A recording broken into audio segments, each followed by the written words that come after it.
나이 들어보니 좋은 점도 많네요. 어쩌다 젊을 때 사진을 보면 봐줄만 해서 깜짝 놀랍니다. 젊기 때문이지요.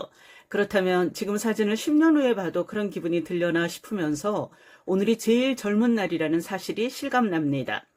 여기에 모든 것이 지나가고 있다는 체감이 더해지면 그저 감사하게 되는데요. 저는 요양원에 계신 엄마 덕분에 그 사실을 매일 깨우칩니다.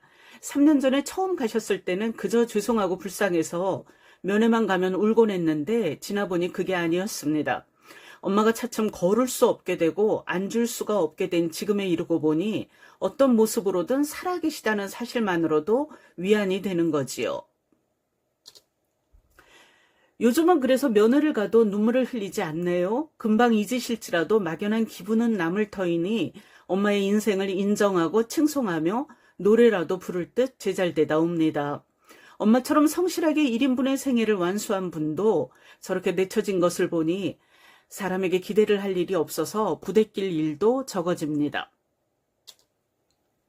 세월은 빠르고 사람은 변합니다. 그러니 지금 여기만이 진실이라는 것을 사무치게 느끼게 됩니다.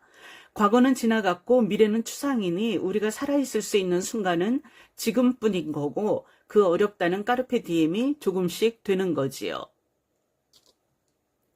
그 밖에 이런저런 일들을 겪으며 세상에 일어나지 못할 일이 없다는 것을 알게 되면 어디서 어떤 바람이 불든 내가 할 수 있는 일을 하며 버텨야겠다는 생각도 따라오던 거요. 여기서 중요한 것은 내가 할 수 없는 일이 아니라 내가 할 수 있는 일이라는 점입니다. 제가 15년 동안 겨우 3권의 책을 쓰는데 그친 일 같은 것입니다. 게으르고 욕심이 없다는 이유가 전부인데요. 어떤 이들이 계속 저작을 쏟아내며 그중에 베스트셀러도 나오는 것을 보면 탄식을 합니다.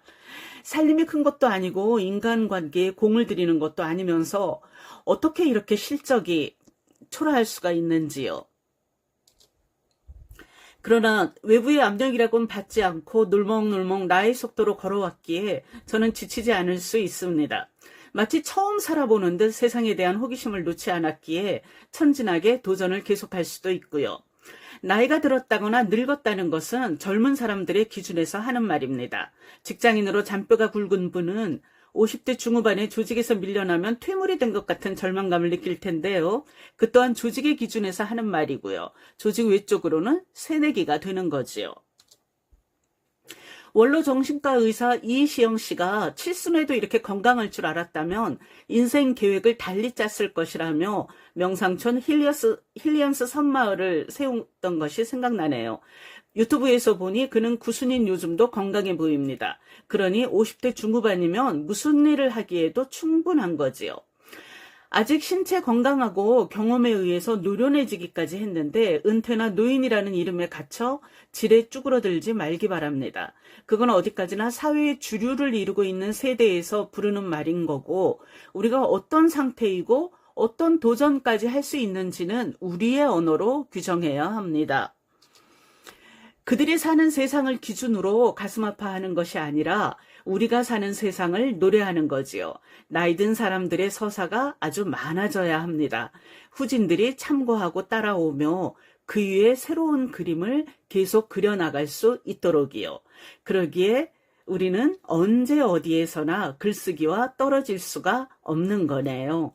제발.